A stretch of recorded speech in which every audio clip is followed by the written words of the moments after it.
قرآن پاک کی صورتوں کے نام اور ان کے مطالب اور معنی۔ سورہ بقرہ گائے، یہ گائے کے نام سے اس کا نام رکھا جاتا ہے، بقرہ عربی میں گائے کو کہتے ہیں۔ سورہ آل عمران، عمران کی اولاد۔ سورۃ النساء، عورتیں۔ سورہ مائدہ، دسترخوان۔ سورہ انعام، جانور اور مویشی۔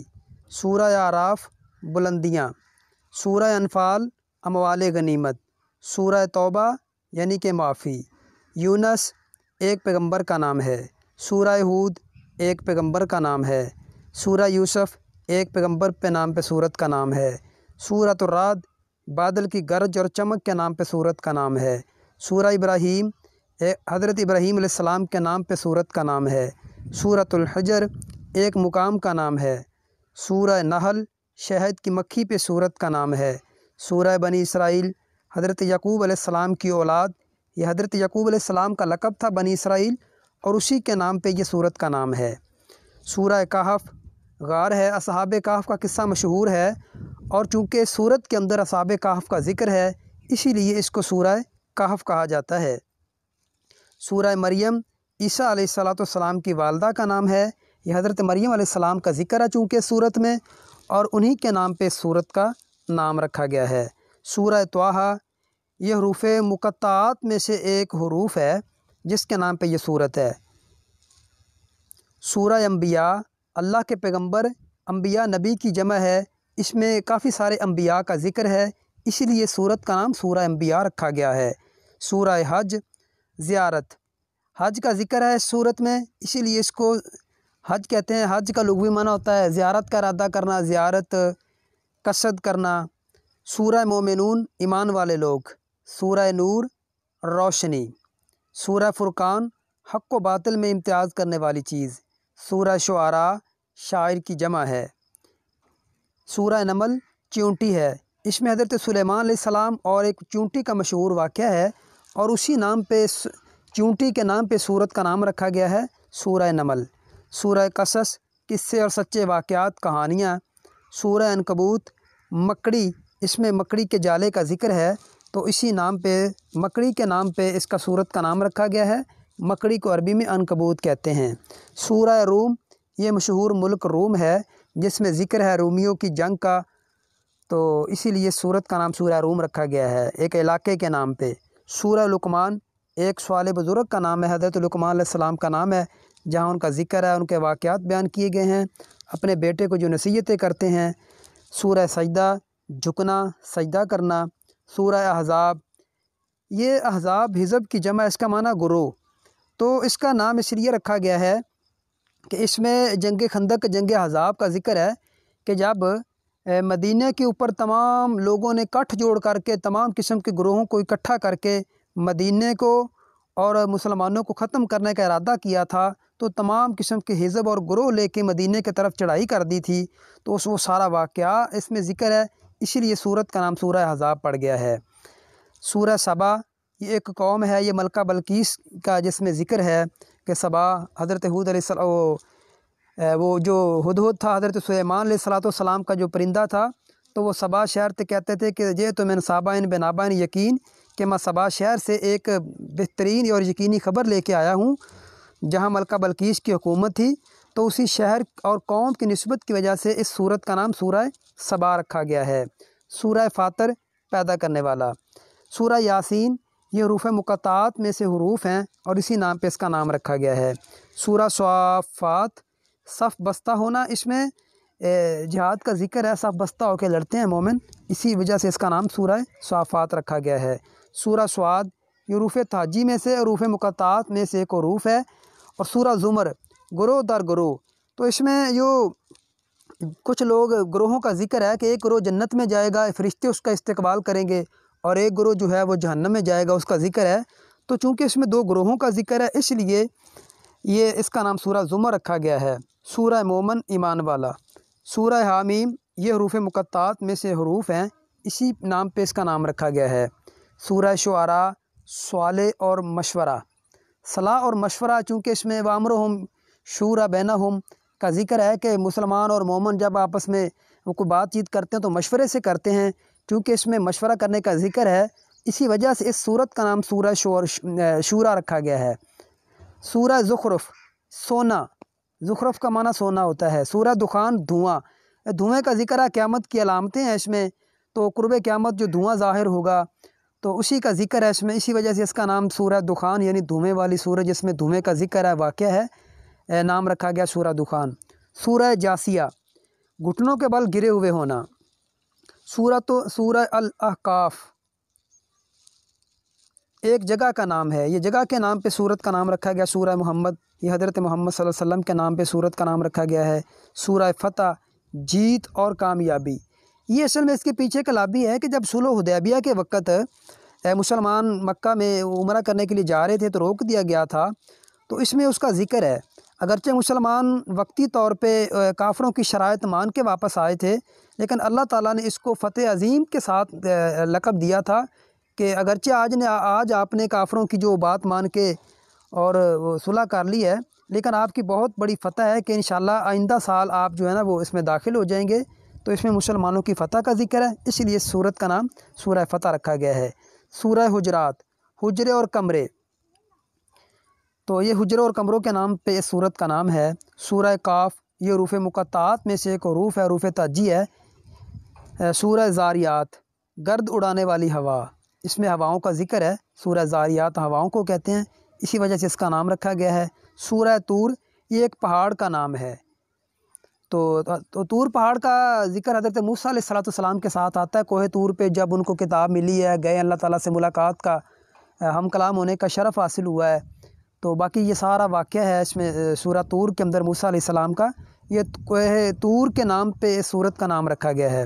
سورہ نجم، ستارہ، نجم ستارے کو کہتے ہیں عربی میں، اسی پہ اس کا نام رکھا گیا ہے۔ سورہ قمر، قمر عربی میں چاند کو کہتے ہیں۔ انشق القمر، چاند پھٹ گیا، چاند کے پھٹنے کا ذکر ہے اس صورت میں، تو اسی وجہ سے اس کا نام سورت قمر رکھا گیا ہے۔ سورہ رحمان، یہ بہت بڑی ایک صورت ہے، ہر مسلمان جانتا ہے صورت، جس میں فَبِأَيِّ آلَاءِ رَبِّكُمَا تُكَذِّبَانِ کے لفظ بار بار آتے ہیں۔ اس کا معنی ہے بہت زیادہ رحم فرمانے والا۔ اللہ تعالیٰ کے اسماء الحسنیٰ میں سے ایک نام ہے رحمان، تو اسی اللہ تعالیٰ کی صفات ہیں اس میں، تو اس وجہ سے اس کا نام سورہ رحمان رکھا گیا ہے۔ سورہ واقعہ، قیامت، اذا وقعت الواقعہ، تو واقعہ قیامت کا ایک نام ہے کہ جب قیامت آ جائے گی، واقع ہونے والی چیز واقع ہو جائے گی، تو اس میں قیامت کا ذکر ہے، اسی وجہ سے اس سورت کا نام سورہ واقعہ رکھا گیا ہے۔ سورہ حدید، لوہا، حدید عربی میں لوہے کو کہتے ہیں۔ اس میں اللہ تعالیٰ فرماتے ہیں کہ ہم نے حضرت سلیمان علیہ السلام کے لوہے کو نرم کر دیا، اور وہ اسی لوہے کے ذریعے جو ہے نا وہ اوزار بناتا تھا، تیر اور تلواریں بناتے تھے، تو اس میں لوہے کا ذکر ہے، اسی مناسبت سے سورت کا نام سورہ حدید رکھا گیا ہے۔ سورہ مجادلہ، بحث، تکرار اور جھگڑا، اس کے پیچھے ایک چھوٹی سی 28واں پارہ یہاں سے سٹارٹ ہو رہا ہے، تو اس میں تھوڑا سا وہ ایک واقعہ ہے کہ عورت آئی نبی علیہ السلام کے پاس، جھگڑا کرنے لگی، جس کے خاوند نے، حضرت خولہ کا غالباً واقعہ ہے، جس کے خاوند نے بڑھاپے میں اس کو چھوڑ دیا تھا، تو اللہ کے رسول سے وہ جھگڑا کرنے لگی کہ بھائی اب میں کدھر جاؤں، بوڑھی ہو گئی ہوں، تو اللہ تعالیٰ نے اس میں چونکہ وہ بحث و تکرار کرتی ہے، آ کے اپنی گزارشات پیش کرتی ہے، تو اس وجہ سے اس کا نام سورہ مجادلہ رکھا گیا ہے۔ سورہ حشر، جمع ہونا، مرنے کے بعد دوبارہ زندہ ہونا، قیامت، چونکہ اس میں حشر کا ذکر ہے، حشر نشر قائم ہوگا، لوگوں کا حساب و کتاب ہوگا، اسی وجہ سے سورت کا نام سورہ حشر رکھا گیا ہے۔ سورہ ممتحنہ، امتحان لینے والی۔ سورہ صف، صف بستہ ہونا۔ سورہ جمعہ، دنوں میں سے ایک مبارک دن ہے، یہ جمعے کے نام پہ ہے، اس میں ہے کہ اذا نودی للصلاۃ من یوم الجمعۃ فاسعوا الی ذکر اللہ، کہ لوگوں جب جمعے کی اذان ہو جائے، جمعے کے دن تمہیں مسجد کی طرف پکارا جائے، تو اللہ کے ذکر کی طرف دوڑ کے آ جایا کرو اور اپنے کام کاج چھوڑ دیا کرو، اور جب جمعے کی نماز پوری ہو جائے تو دوبارہ اپنا کام کاج کی طرف نکل پڑا کرو۔ تو اس میں چونکہ جمعے کا ذکر ہے، مقدس دن کا نام ہے، تو اسی مناسبت سے اس کا نام سورہ جمعہ رکھا گیا ہے۔ سورہ منافقون، منافق لوگ، اس میں منافقوں کا ذکر ہے بڑے زبردست طریقے سے، تو انہی کی بنا پہ چونکہ ان کا ذکر ہے، اسی بنا پہ اس کا نام سورہ منافقون رکھا گیا ہے۔ سورہ تغابن، خسارہ سے دوچار ہونا۔ سورہ طلاق، آزاد کرنا، طلاق دینا، تو اس میں طلاق کے واقعات ہیں، طلاق کا طریقہ کار ہے، تو اسی وجہ سے اس کا نام سورہ طلاق رکھا گیا ہے۔ سورہ تحریم، حرام کر دینا، اس کی طرف وہ مشہور واقعہ ہے کہ نبی علیہ السلام نے وہ عورتوں کے ساتھ نبی علیہ السلام کا اپنی بیویوں کے ساتھ مسئلہ پیش آیا تھا تو آپ نے وہ شہد کو اپنے اوپر حرام کر لیا تھا، تو پھر اللہ تعالیٰ نے قرآن پاک کی یہ صورت نازل کر دی کہ یا ایھا النبی لم تحرم ما احل اللہ لک تب تغی مرضات لازواجک، کہ اے نبی آپ کو یہ کیسے ہو گیا کہ اللہ تعالیٰ نے جس چیز کو حلال کیا اور آپ اس کو حرام کر رہے ہیں، شہد کو اللہ نے حلال کیا اور آپ حرام کر رہے ہیں، تو اس میں سورہ تحریم ہے۔ تو اسی بنا پہ چونکہ وہ واقعہ ہے جس میں اللہ کے نبی نے اپنے اوپر شہد کو حرام کیا تھا، اسی وجہ سے اس کا نام سورہ تحریم رکھا گیا ہے۔ سورہ ملک بادشاہی، اس میں اللہ تعالیٰ کی بادشاہی کا ذکر ہے، اس کا ترجمہ پڑھنے کے لائق ہے، اسی وجہ سے اس کا نام سورہ ملک رکھا گیا ہے۔ سورہ قلم، نون والقلم وما یسطرون، یہ اس میں اللہ تعالیٰ نے قلم کی قسم اٹھائی ہے، تو یہ اسی قسم پہ اس سورت کا نام پڑ گیا ہے، قلم کے نام پہ ہی ہے۔ قلم عام مشہور جس کے ساتھ لکھا جاتا ہے وہی قلم مراد ہے، اس سے اسی کے اللہ تعالیٰ قسم اٹھا رہے ہیں۔ سورہ حاقہ، حقیقت اور قیامت، حاقہ یہ قیامت کا نام ہے، چونکہ اس میں قیامت کا ذکر ہے، قیامت کے وقوع پذیر ہونے کا ذکر ہے، اسی بنا پہ سورت کا نام سورہ حاقہ رکھا گیا ہے۔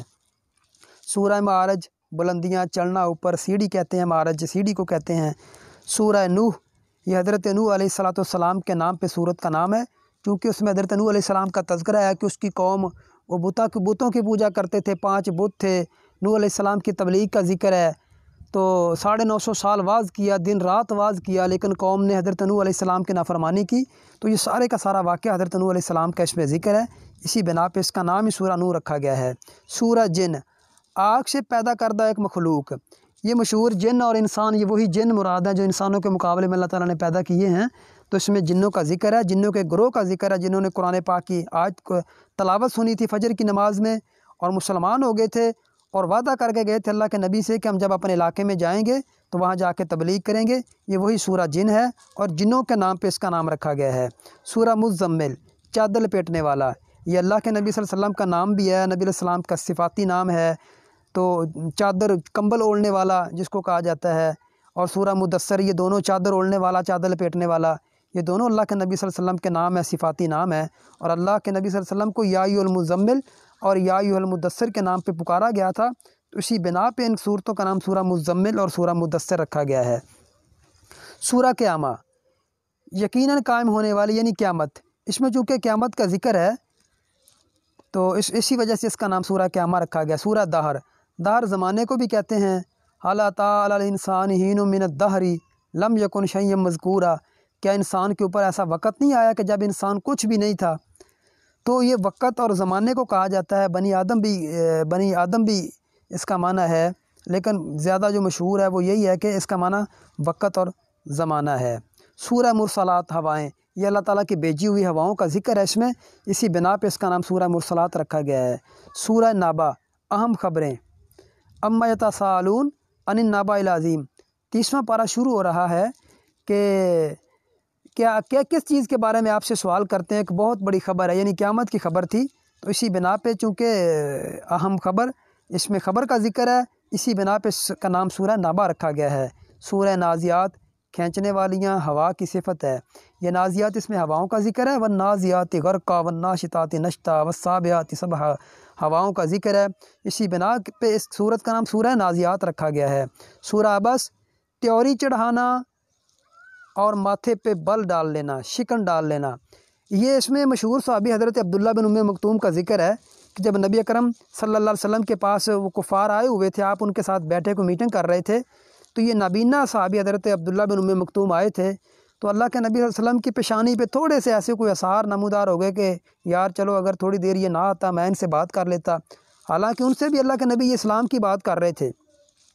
تو اللہ کے نبی نے صحابی کے آنے کو تھوڑا سا ناگوار محسوس کیا، تو اللہ تعالیٰ نے فوراً سورہ عبس نازل کر دی، عبس وتولی ان جاءہ الاعمی وما یدریک لعلہ یزکیٰ، تو اسی بنا پہ اس کا نام سورہ عبسہ رکھا گیا ہے، اس کا معنی ہے تیوری چڑھانا، ماتھے پہ بل ڈال لینا، شکن ڈال لینا۔ سورہ تکویر، لپیٹنا، اذا الشمس کورت، اور جب سورج لپیٹ لیا جائے گا، تو اس میں سورج کے لپیٹنے کا ذکر ہے، اسی بنا پہ اس کا نام سورہ تکویر رکھا گیا ہے۔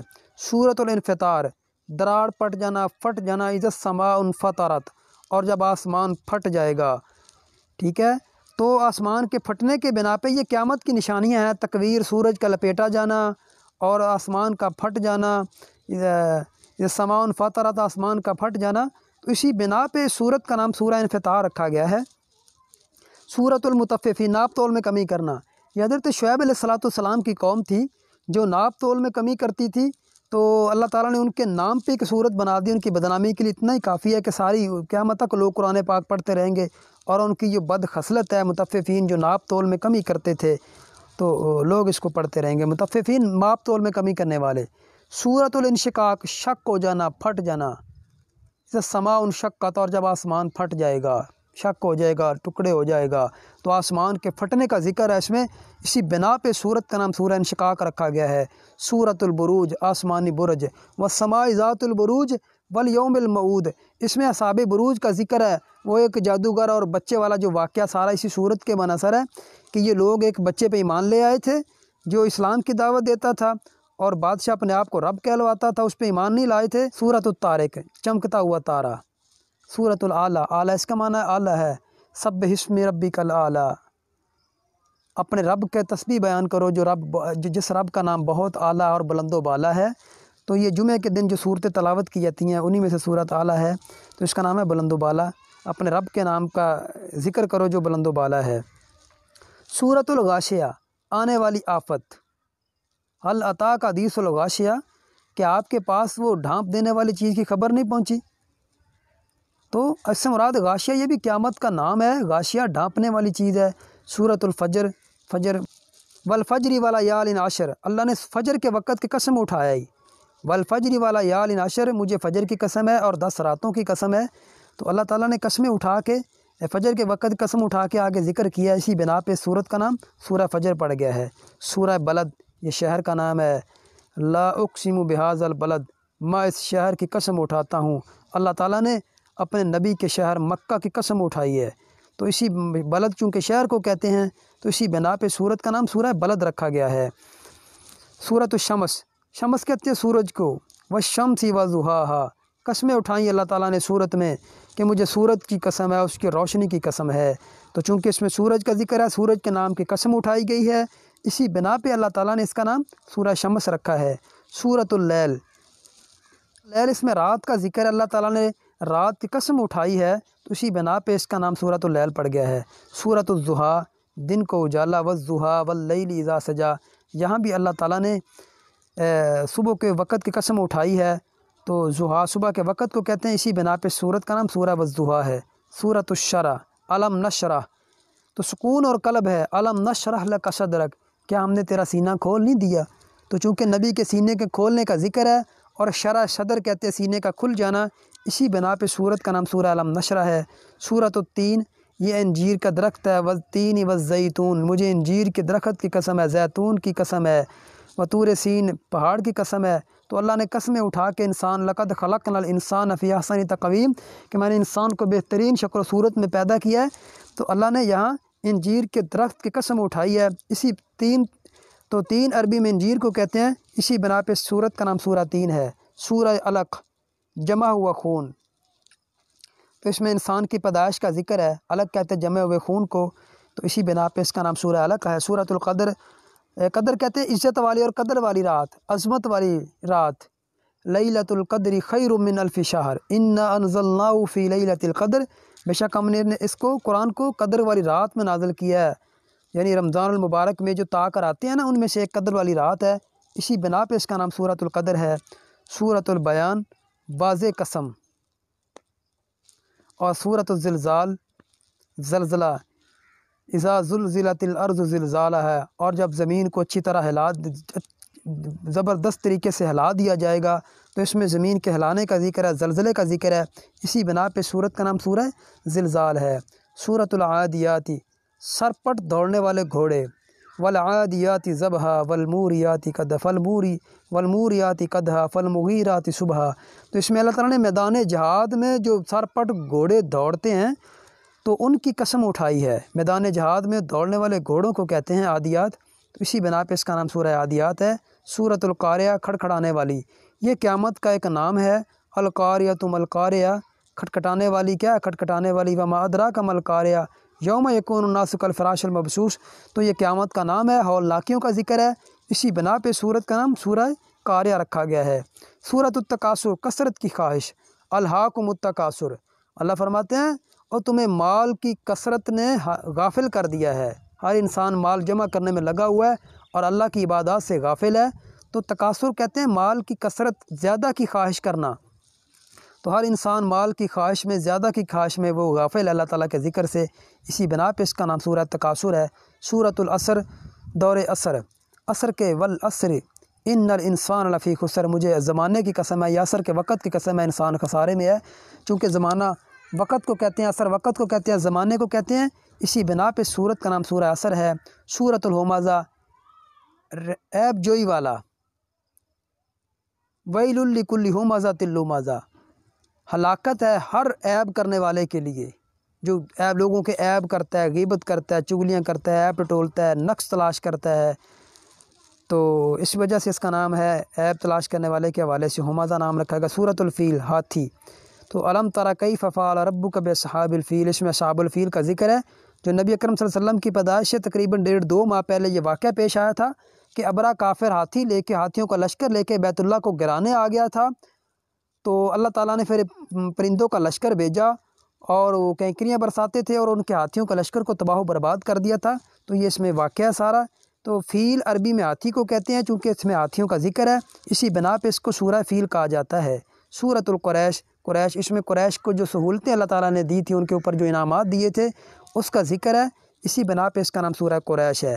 سورۃ الماعون، عام استعمال کی چیزیں، اس میں ذکر ہے کہ ایسے لوگ جو یتیموں کو دھکے دیتے ہیں، عام استعمال کی چیزوں سے روکتے ہیں، ان کے لیے ہلاکت ہے۔ تو اسی بنا پہ معاون کہتے ہیں عام استعمال کی چیزیں، تو ان سے روکنے سے منع کیا گیا ہے۔ سورۃ الکوثر، حوض کوثر کا ذکر ہے، انا اعطیناک الکوثر، جو نبی اکرم صلی اللہ علیہ وسلم کو اللہ تعالیٰ وہ حوض عطا کرے گا، جو جنتی جہاں سے پانی پئیں گے، اللہ کے نبی وہاں سے اپنے ہاتھوں سے اپنی امتوں کو پانی پلائیں گے، اسی حوض کا نام ہے حوض کوثر۔ سورۃ الکافرون، اس میں کافرون، کافرون کافر کی جمع ہے، وہی ذکر ہے سورت کا جہاں کافر کمپرومائز کرنے آگے تھے کہ تم ایک دن ہم تمہارے رب کی عبادت کر لیں گے، ایک دن تم ہمارے بتوں کی پوجا کرو، فرمایا کافروں سے کہہ دو کہ تم اپنے گھر، ہم اپنے گھر۔ سورۃ النصر، مدد، اذا جاء نصر اللہ والفتح، جب اللہ کی نصرت اور مدد آ گئی، اس میں اللہ کی مدد کا ذکر ہے، تو نصر عربی میں مدد کو کہتے ہیں، تو اس میں ذکر ہے مدد کا، اسی بنا پہ اس کا نام سورہ نصر ہے۔ سورۃ اللہب، آگ کے شعلے، تو یہ ابو لہب کا اس میں ہلاکت کا ذکر ہے، تبت یدا ابی لہب وتب، تو چونکہ اس کا جو رنگ تھا وہ شعلے اور انگارے کی طرح کا تھا اور نبی علیہ السلام کی گستاخی کیا کرتا تھا، تو اللہ تعالیٰ نے اس کی ہلاکت کا ذکر کیا سورہ لہب میں، تو اسی بنا پہ اس کا نام سورہ لہب پڑ گیا ہے۔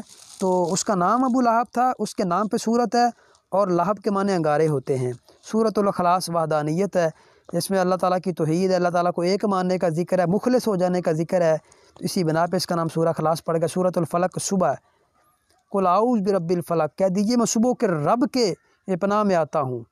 تو فلق کہتے صبح کے وقت کو، تو چونکہ اللہ تعالیٰ ہی صبح کا خالق اور مالک ہے، تو اللہ کی پناہ میں جو صبح کو پیدا کرنے والا ہے، اسی کی پناہ میں انسان آتا ہے صورتیں پڑھ کے۔ سورۃ الناس، انسان لوگ ہیں، قل اعوذ برب الناس مالک الناس، کہہ دیجئے میں لوگوں کے رب کی پناہ میں آتا ہوں جو لوگوں کا مالک ہے، تو ناس عربی میں لوگوں کو کہتے ہیں۔ تو یہ ہے قرآن پاک کی 114 صورتیں، ان کے معنی اور مفاہیم تھوڑی تھوڑی میں نے تفسیر کرنے کی بھی کوشش کی ہے، امید ہے کہ آپ بھائیوں کی سمجھ میں آ گیا ہوگا۔ اللہ تعالی ہمیں سمجھنے کا اور عمل کرنے کی توفیق عطا فرمائے۔